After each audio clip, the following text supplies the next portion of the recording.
Degraded land is spreading across the planet faster than ever. In many regions, overfarming and poor land use have turned rich soil into dust. But while modern solutions focus on machines and chemicals, nature had a solution all along. And that solution? The humble beaver. You've heard of them. Big teeth, build dams, chew trees. But what if I told you? Beavers are ecosystem engineers capable of transforming dry, lifeless land into thriving green oases. A few centuries ago, beavers thrived across North America, from Alaska down to Mexico. These master builders shaped landscapes by constructing dams that slowed rivers, formed ponds, and created wetlands teeming with life. But their golden era didn't last. In the 1600s, European settlers began hunting them aggressively for their soft fur and castoreum, a valuable oil used in perfumes and food. In New Netherland alone, over 80,000 beavers were trapped annually. As their numbers plummeted in the east, hunters moved west, straight into Arizona's San Pedro River Basin. Once a vibrant green oasis in the desert, San Pedro was home to countless beavers and diverse wildlife. Locals even dubbed it Beaver River. But with colonization came destruction. By the 1920s, soldiers at Fort Huachuca dynamited the last dams, blaming them for mosquito infestations. The beavers vanished, and with them, the river's vitality. Once perennial, the San Pedro shrank to a dry, seasonal stream. The land turned brittle and lifeless. Decades later, in a bold conservation move between 1999 and 2002, 15 beavers were reintroduced into the river. What followed was astonishing. By 2006, more than 30 new dams had emerged, and within a decade, over 100 beavers were reshaping the landscape. Their dams slowed water, curbed erosion, filtered pollutants, recharged groundwater, and revived habitats, supporting endangered species like the southwestern willow flycatcher and yellow-billed cuckoo.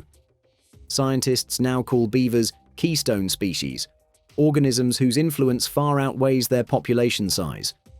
However, the comeback hasn't been without setbacks. In 2008, floods wiped out every dam. Still, the beavers rebuilt.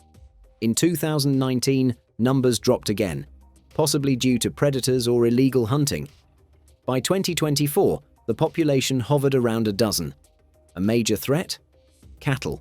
Despite fences, cows regularly trample beaver habitats and destabilize riverbanks. But the story doesn't end in Arizona. In the Chesapeake Bay watershed, one of America's most polluted ecosystems, beavers are helping to reduce toxic nitrogen and phosphorus levels. In Rhode Island, their population has bounced from 0 to over 90 in 30 years. Their dams now filter water, trap sediment, and create wetlands that remove up to 45% of harmful nutrients. Despite being seen by some as pests, beavers are quietly restoring rivers, building ecosystems, and even aiding climate resilience. With no machines or blueprints, just instinct, they reshape the earth, proving that sometimes nature knows best. But beavers aren't the only ones doing nature's heavy lifting. Across the planet, there are other unexpected animals, from elephants to sea otters, that are quietly healing ecosystems, one action at a time. Want to see how they do it? Before we dive in, if you're enjoying this journey through nature's hidden heroes, consider giving this video a like, subscribing to our channel, and sharing it with others who love the natural world. Elephants, the forest gardeners.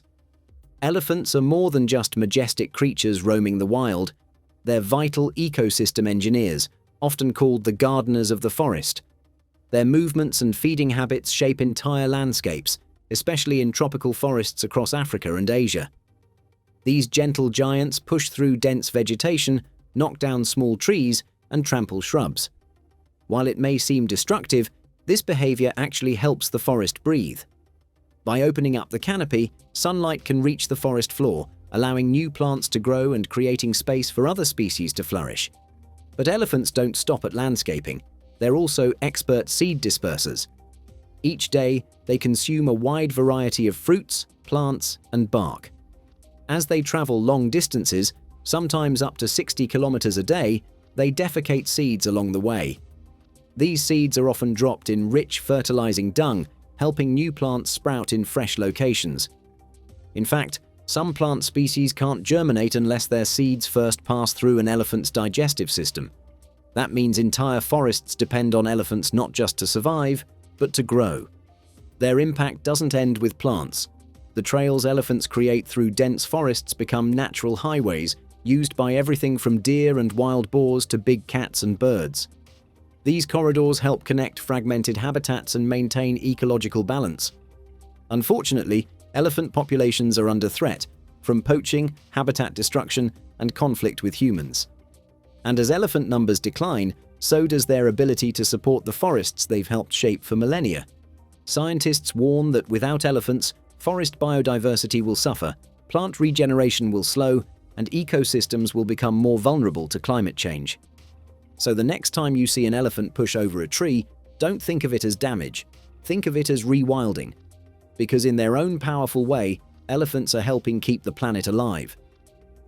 Sea otters, guardians of the kelp forests. They might look like cuddly fur balls floating on their backs, cracking shells with rocks, but sea otters are doing something much more important.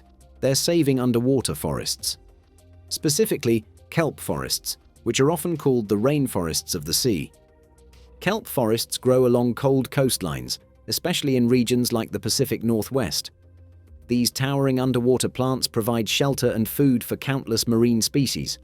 But beyond that, they're powerful carbon sinks, absorbing massive amounts of CO2 and helping combat climate change. There's just one problem: sea urchins. These spiky creatures are kelp's worst enemy. Left unchecked, they devour kelp at an alarming rate, turning lush forests into empty wastelands known as urchin barrens. Enter the sea otter. Sea otters are one of the few predators that actively hunt sea urchins, and they're voracious eaters, sometimes consuming up to 25% of their body weight daily. When otters are present in a marine ecosystem, they keep sea urchin populations under control. This gives kelp forests a chance to recover, and they do.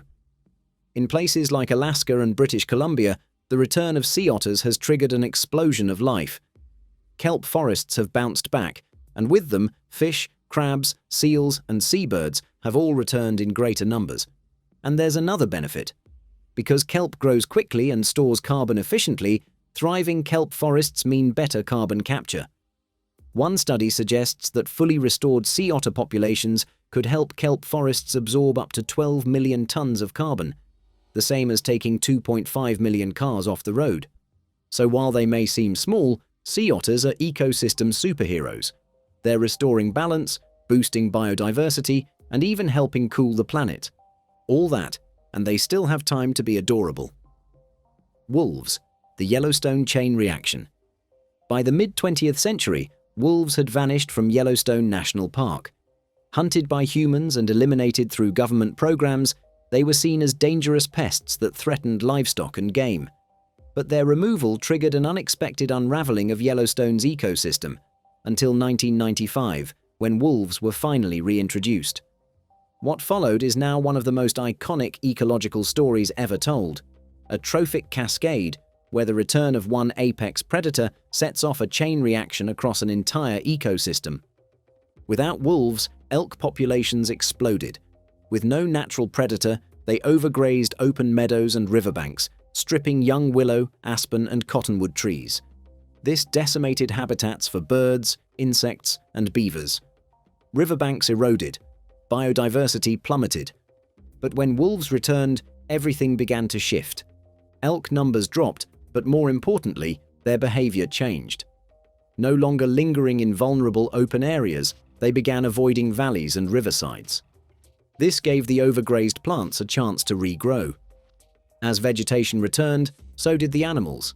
Songbirds, fish, frogs, and especially beavers, who began rebuilding dams that created ponds and wetlands. These new wetlands helped stabilize riverbanks, reduced erosion, and brought back aquatic species. Even the physical path of the rivers changed, becoming more winding, rich, and supportive of life. Other predators like foxes and bears also benefited as the ecosystem became more balanced. All this because of wolves. They didn't just hunt, they reshaped behavior, restored vegetation, revived rivers, and helped rebuild an entire web of life. From trees to trout, From rodents to raptors, everything was touched by their presence. Today, the Yellowstone wolf story is a powerful reminder that every species matters. It proves that true balance in nature doesn't come from control, but from coexistence. Sometimes letting nature work its way is the most powerful restoration tool of all. Bison, reviving the Great Plains. At first glance, bison might look like little more than massive grazers lumbering across the plains.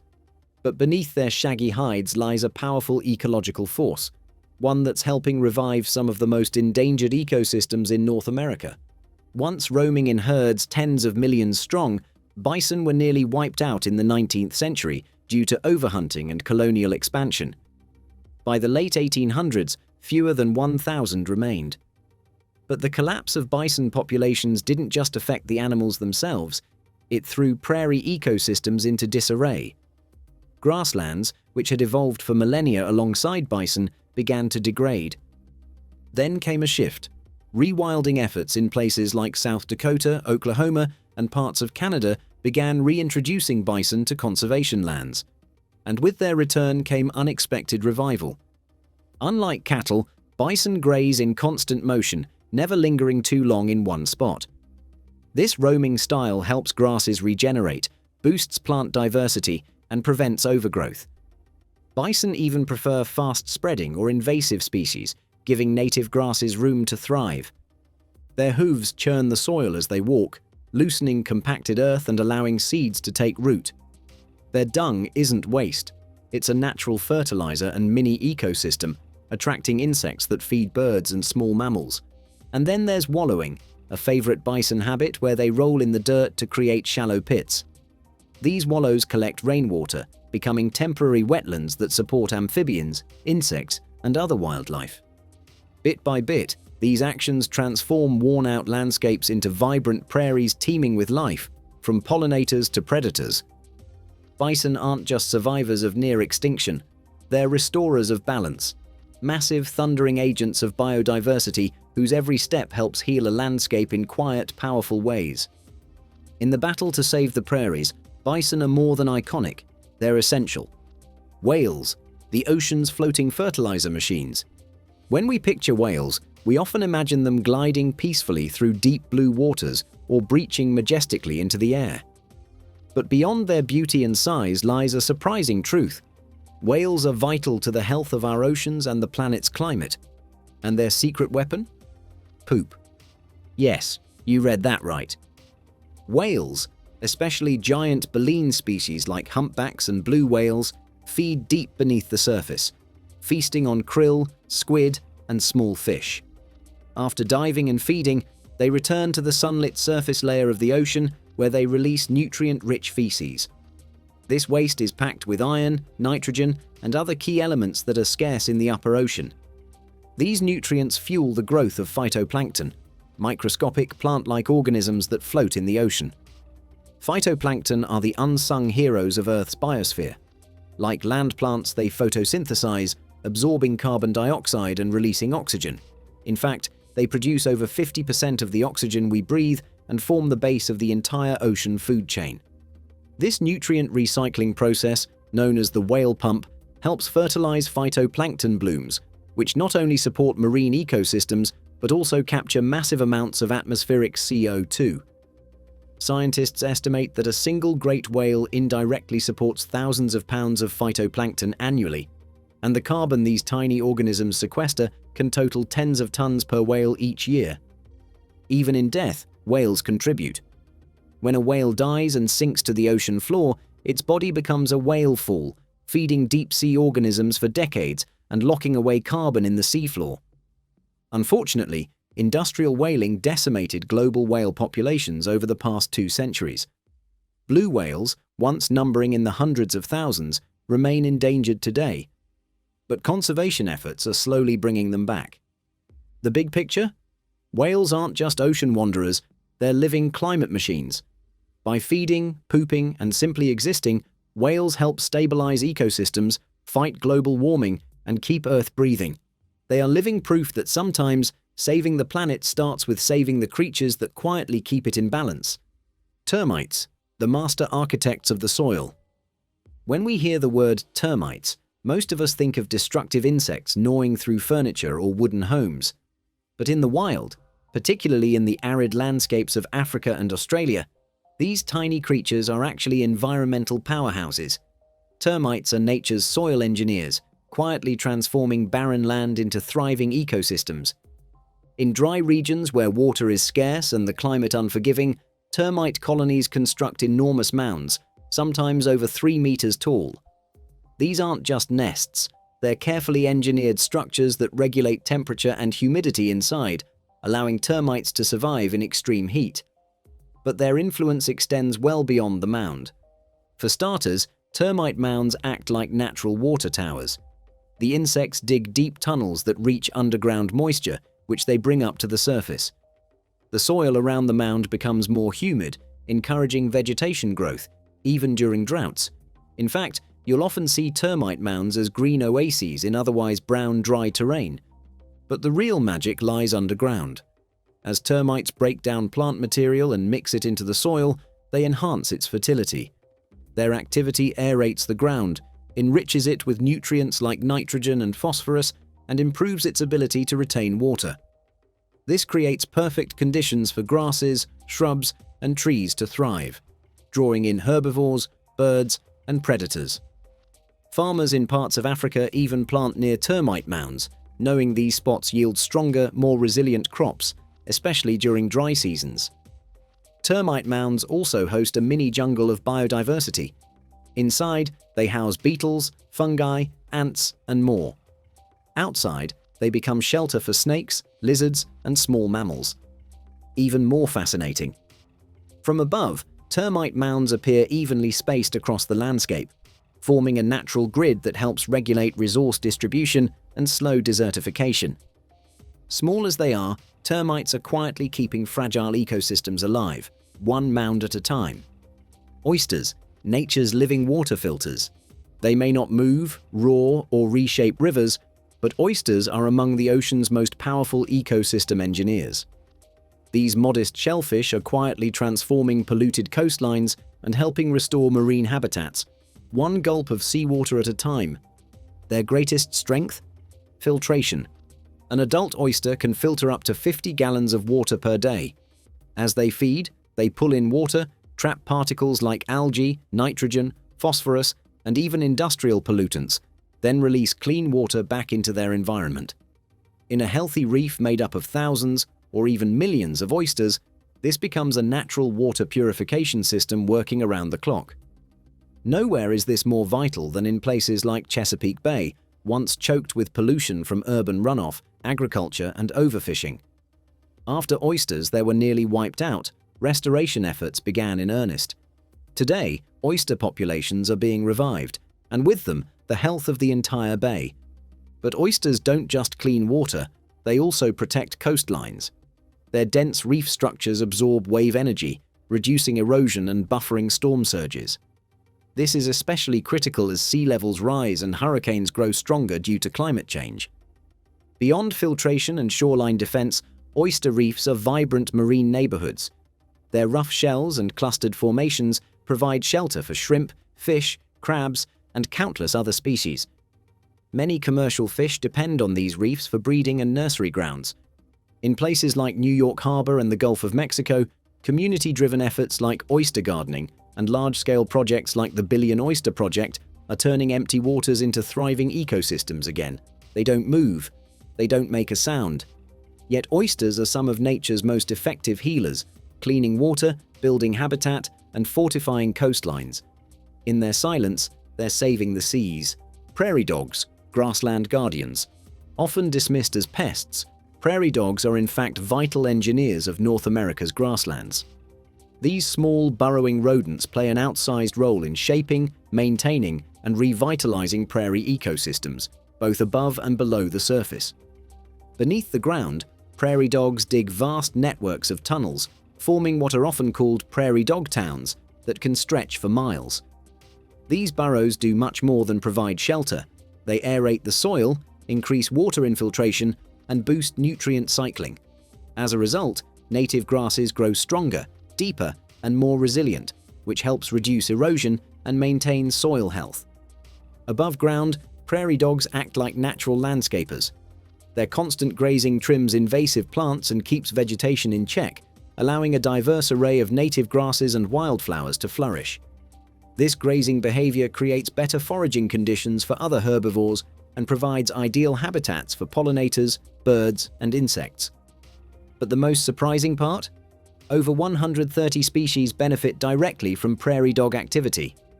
Animals such as burrowing owls, rattlesnakes, foxes, and the endangered black-footed ferret use prairie dog burrows for shelter. Predators like hawks, eagles, coyotes, and badgers rely on prairie dogs as a stable food source. These little creatures support a web of life far larger than themselves. Despite their ecological value, prairie dog populations have plummeted by over 95% in the past century, driven by habitat loss, farming, poisoning campaigns, and disease. Yet in areas where prairie dogs have been protected or reintroduced, grasslands rebound. Native plants return, soil stabilizes, and wildlife diversity soars. Prairie dogs may be small, but they are ecological powerhouses. Their tunnels nurture the land from below, their grazing shapes the plains above, and their presence brings balance to one of the world's most endangered ecosystems. They are the humble guardians of the grasslands, quietly keeping nature in check. Mangroves, coastal defenders. Though they're not animals, mangroves are among the most vital life forms when it comes to protecting coastlines and restoring ecological balance. These unique forests thrive along tropical and subtropical shores, estuaries, and river mouths, where salt-tolerant trees grow in intertidal zones. What makes them extraordinary are their dense above-ground root systems, tangled frameworks that anchor the shoreline and absorb the brunt of nature's fury. These roots act like living barriers, holding soil in place and defending coastal areas from erosion, flooding, and powerful storm surges. In fact, studies show that regions with healthy mangrove forests suffer far less damage during hurricanes and tsunamis than areas without them. But mangroves do far more than just protect land. They are bustling ecosystems in their own right. Beneath their roots, juvenile fish, shrimp, crabs, and mollusks find safe nursery grounds. Above, the branches offer nesting space for birds, while the swampy soil below teems with life, from amphibians to microorganisms essential for breaking down organic matter and cycling nutrients. One of their most impressive feats, though, is carbon storage. Mangroves can capture and lock away up to 4 times more carbon per hectare than most land-based forests. Much of this carbon is stored deep in their saturated, oxygen-poor soils, where it can remain for centuries. When mangroves are destroyed, that trapped carbon is released, significantly contributing to greenhouse gas emissions. Unfortunately, mangroves have been vanishing due to urban expansion, aquaculture, and logging. But change is happening. Countries like India, Indonesia, and Kenya are leading restoration projects, replanting mangroves, safeguarding coastlines, and reviving habitats. Mangroves may not move or roar, but they're powerful defenders of biodiversity, coastlines, and climate stability. As we face a warming world and rising seas, their quiet strength could be key to our survival. That's all for today. So don't forget to like, subscribe, and hit the bell icon to explore more fascinating stories with us. Check out our next video.